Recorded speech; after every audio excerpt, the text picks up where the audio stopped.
አሰላሙ አለይኩም ወራህመቱላሂ ወበረካቱ። ውድ የቻናላችን ቤተሰቦች ወደዚህ ቻናል እንኳን በሰላም መጣችሁ። እንግዲህ በአላህ መልካም ፍላጎትና ፍቃድ ዛሬ ዩቲዩብ ቢስሚላህ ብለን ጀምረናል። የተለያዩ እስላማዊ ጉዳዮችን፣ ታሪኮችን እንዲሁም በእስላማዊ ዙሪያ የሆኑ ወቅታዊ ነገሮችን እንዳስሳለን።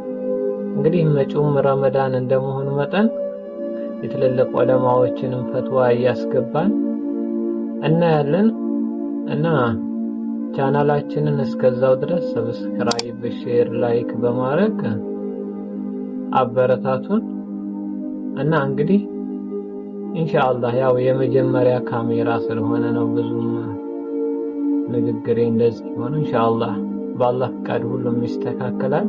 ዋናው ዛሬ መጀመሪያ ነው። የወደፊቱን ደግሞ አላህ ነው የሚያውቀው። እኛ ሰበብ ካደረስን አላህ ሁሉን ነገር የማሳካት ጥበብና ኃይል ያለው ጌታ ስለሆነ ኢንሻአላህ እኔም ቢስሚላህ ብዬ በአላህ ስም ጀምሬዋለሁ። አላህ ያሳካዋል ኢንሻአላህ። እንግዲህ ሰላም አለይኩም ወራህመቱላሂ ወበረካቱ።